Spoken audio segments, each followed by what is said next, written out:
Hi class, welcome to PEP 288 with me, Elizabeth Harding.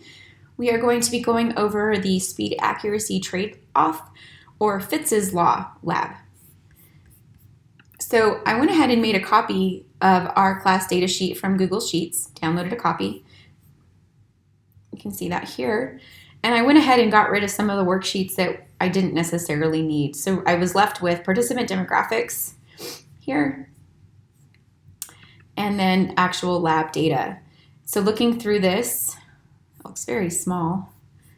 I'm gonna up the font just a little bit. Okay. We have our raw data. So the number of taps for index of difficulty condition B. So here's your first trial, second trial, and third trial. All right, so the number of dots that you put into each box, totaled up. And then the median number of taps was calculated for you. Right, so the middle number for those trials, for those three trials. Yep, okay. Just started checking the columns. And then the movement time, which we did 10,000 over the median number of taps to get your movement time in milliseconds. And I went ahead and inserted a row here so that I could number the columns, because remember, we're going to use that in our VLOOKUP function. So to do that, just right click on that first row, highlight, make sure the first row is highlighted, and then if you just do insert, you'll get a new row, and then you can just 1, 2, 3, and then highlight that first and carry that all the way down, etc. All right, so just commanding Z. Going back to where I was. Right, so then I created a working sheet just by, right-clicking. I'm sorry, I didn't right-click, just adding here, adding a working sheet, renaming it, and here is what I have. So I have the participant demographics that I'm interested in for this particular experiment. I thought that hand dominance would be an interesting thing to note, especially since we're doing a fine motor skill. So sex, I'm not sure, apparently I have this. I'll tell you why I added that in just a second. Your height, weight, age, hand dominance, and then the data that I pulled over from the VLOOKUP function. So down here, I went ahead and did the count function to figure out how many participants I had. I had 38 participants, and you can see this formula here. I just counted the UNMID numbers from A3 to A40. So A40 here, and A3 was that first ID number. So I have 38 participants, and then counted males. So using the COUNTIF function equals COUNTIF, this range here equals 1, so comma 1. I had 17 males and 21 females, right? So that summed to 38, so it was looking pretty consistent. One issue that I ran into was the right and left-handedness. And so I want to show you a little nuance in Excel that can be quite frustrating, especially if you're finding out that you have 38 participants, but your right-handed plus left-handed individuals does not equal 38. And I was coming up with that problem, and what I found out was that Excel doesn't necessarily care if you capitalize or not. What matters is how you enter it. So I'm going to show you. So here I went ahead and sorted my data by left and right-handedness so that I could go ahead and format, make sure that all of the rights were entered in the same way. And you can see that they're not, it's not capitalized, but I'll show you in just a second that doesn't matter. And I just put my lefties up here since I knew that there were fewer of those guys. So I have 3 left-handed individuals. I can easily see the 35 would be way too cumbersome to count. But I want to show you something. So look at this cell here. I have right entered, and I have 35 right-handed individuals. Now, if I capitalize it, you're not going to see that number changed, right? So it doesn't matter. The capitalization does not matter.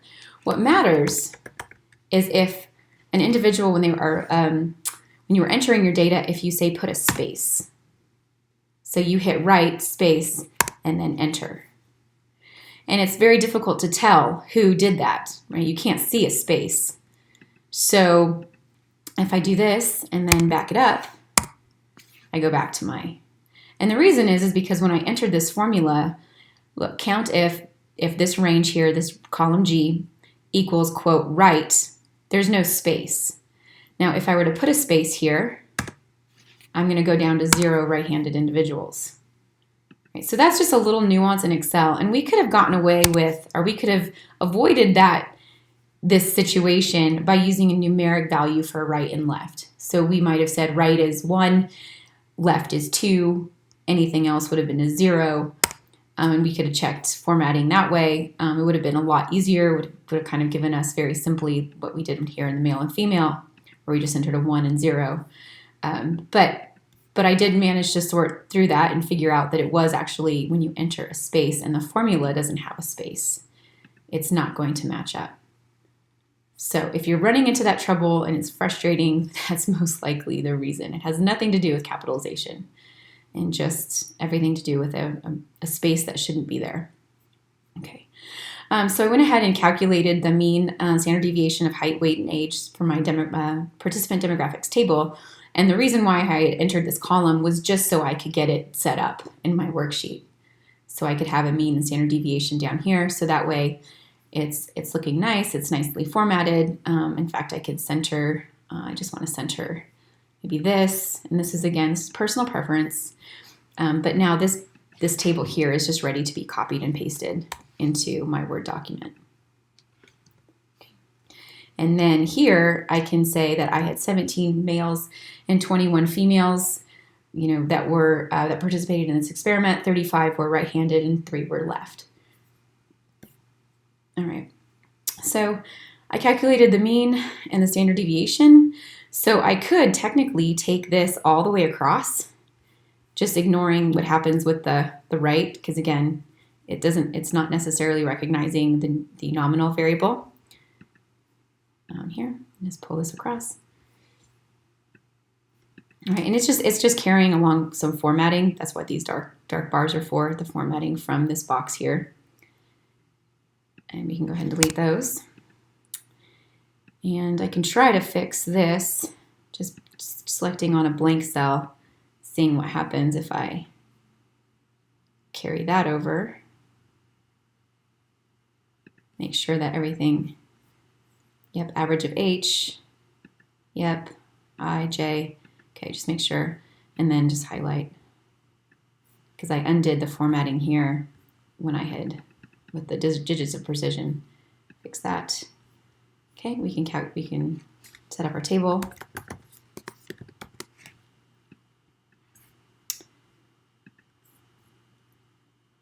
All right, and then we have, can copy these headers here. Now, since this has each of these cells have a formula associated with them, we need to copy and we need to paste special down here. So we're going to, actually, I'm going to paste it one up here. Okay. It's going to look a little crowded, but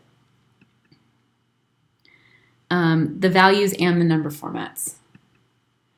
Okay, so let me see if I have anything going on and I can add a little space. Yeah, without changing too much. There we go. Okay, so we have index of difficulty. And, you could definitely copy and paste this into your lab report, but you would need to say what IDA is equal to. So I went ahead and copied over that table I made you for your demo sheet.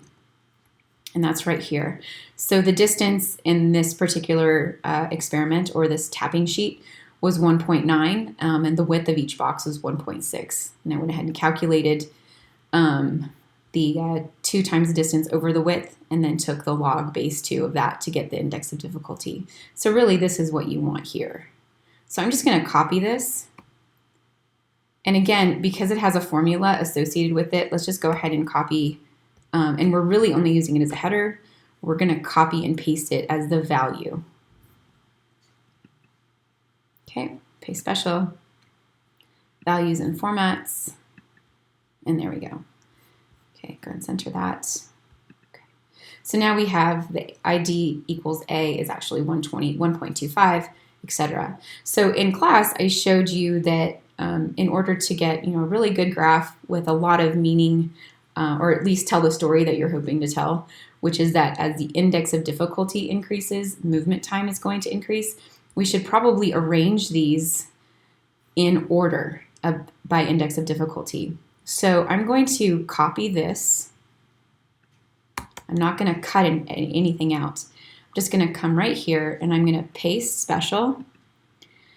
Let's go ahead and just do values so that we know nothing happens with our formulas. And I want to transpose. Okay, so now I have here, and now since Excel likes to data sort by column, I can easily do that. So I can highlight here.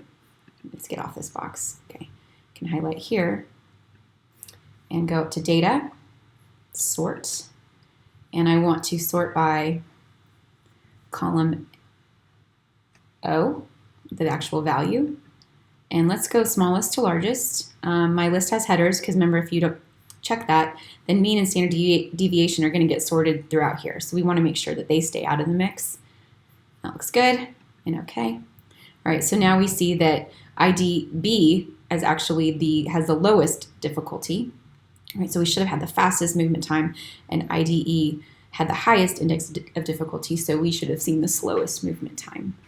Okay, and we can, right, so it looks good. And then what we can do now, because this format sets us up for success when it comes time to actually graph. So we really want another table that looks like this. So to do that, we're just going to switch it around. We're going to retranspose. So I'm going to copy. I'm going to head over here, make sure I have enough room. I'm going to do it down here. And paste special. Keep the formulas. I'm sorry, not the formulas, the values in the number formats, and hit OK. All right, make sure everything, just do a quick check. IDE, it looks right, the mean down here, it looks good. Okay. All right. So now you can go ahead and keep that. It's not really hurting anything. But this is I think this is a better representation. This would be a lot easier for your reader to understand if you actually use this as your table of means and standard deviations. Right? And then you could point out that this was the index of difficulty. And then of course, when you write your caption above your table, you'll just point out that ID equals index of difficulty, or that's what that means, and SD is standard deviation. Right? And then you had these 6 trials, A through F. All right, so let's go ahead and graph this. I'm going to get rid of this because I don't necessarily want it to show up. Actually, I'm going to leave that there. And okay, I just Control Z to get back to where I was. I'm going to get rid of this. I just hit Escape to get that dashed box, that moving dash box off my screen. So I think there's actually one thing that we do need to do. Remember I said in class that it was always better to get yourself all set up in your worksheet before starting to move into your graph. And what we really want is we want these to be together. So we're going to use the concatenate function. All right, so I'm going to make another table. All right, so this will be my 4th table, but my last table. And I just want these headers to contain all of that information. So I'm going to use equals concatenate. So here, concatenate. And I am going to select this cell first. So there's text 1. And then there's text 2. And I will get ID equals B and probably a very long number after it. Right? So that's really not going to fit on the bottom of our graph. That's really not what we want. So I'm going to have to add something to this formula here, up here. So, and that's the round function. So I want to concatenate, definitely want that to go first. But I also want a space. So I'm going to do a little quotation mark, maybe a double space and another quotation mark, and then a comma. And then I want to use the round function. And I want to round this H50, which is this negative 0.51, I want to round that to 2 digits. So I want to keep it with that 2 digits of precision after the decimal. And then we're going to need to add some parentheses here. Okay, so back to this formula, I want you to see what I did. So equals concatenate, parenthesis, so open parenthesis, H49, which corresponds to this ID equals B cell, and then a comma, and then I did a quotation mark, space, space. And that's just giving me space between the two variables, right? The ID equals B and the negative 0.51.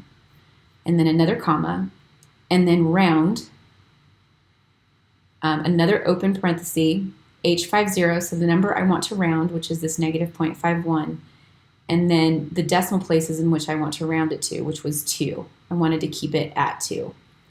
Parenthesis, and then our close parenthesis, and that close parenthesis corresponds with this open one here, and then another close parenthesis, which corresponds to this parenthesis over here. Okay, and then done, right? And so because we kept everything in an order, I should be able to just pull this all the way across and have it follow right along.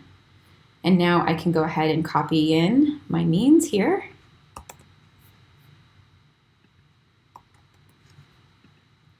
I can even write mean in case I forget what that is. All right, and then I can highlight this. Again, escape gets rid of that moving dash line. Go to insert. Alternatively, you can go up here and do that. So insert, I'm going to insert a column chart.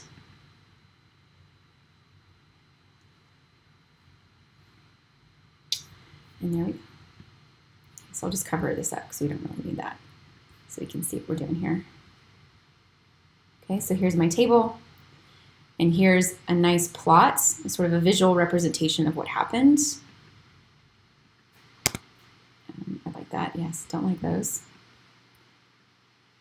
The only time chart titles really are okay, for instance, the last lab we did scatter plots. You had 6 scatter plots to run. That's really the only time you should ever use that chart title. It just really crowds your graph. It doesn't look very good. And you really want your reader to read what you said about it at the top of your table. So here, I'm just going to add a chart element. I'm going to axis titles. I want to label the vertical axis here. I can actually go to my formula bar, I think, to label this. And I'm just going to say movement time. Oops, not all caps. And then, of course, the units, always units. There we go, movement time in milliseconds. And then you actually have your test here on the x-axis, so you can leave that alone. But you can see that as the index of difficulty increases, for the most part, the movement time increased, right? So this one definitely would follow Fitz's law. But we seem to have a situation here where the index of difficulty was a little larger, and yet the movement time was a little smaller, right? So we could actually maybe make some comparisons looking at variability, and so we should probably add some error bars. So let's go ahead and do that. Let's go ahead and just right-click so that all of the columns of your data are highlighted. And then, oops. Okay. Chart design. Error bars. We want to go more error bar options. And I'm using a newer version of Excel. This is a new computer, so it might take me a minute to figure out what's going on. Direction in a column chart, it can get really confusing and very busy. So I typically like to just do the plus so that my error bars just come out the top. Caps are nice, right? So that it doesn't look like your line is just going into nowhere. And we want a custom value. So we're going to specify the value. And then this box right here, just this positive error value, we're going to select our standard deviations, right? Just right in a row. I'm missing a cell. I can't see a cell because my chart's covering it, but I do know that it's one more over. Okay, and you can kind of see that just popped up on my graph, and that looks good. So column N is where what I'm missing. I'm missing ID equals F. Looks good. Don't worry about the negative error values because we're not using them. Hit OK. And there we have our error bars. All right, so now looking at our chart, we should see that these error bars, and just do a quick check. Oops. Keep moving things around that I really don't need to be moving around. Just do a quick check here.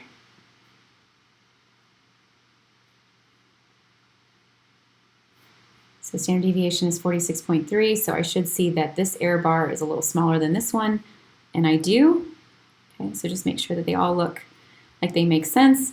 And so I'm not seeing anything that really stands out as far as why these two tests might have shown the results that they showed, other than the fact that there was more variability. There was more variability between IDA and IDD. Okay, as far as the standard deviation of in milliseconds, but it doesn't seem like it's that. It should have made that much of a difference. Right? If Fitz's law was really completely intact here, we would have seen a nice linear relationship.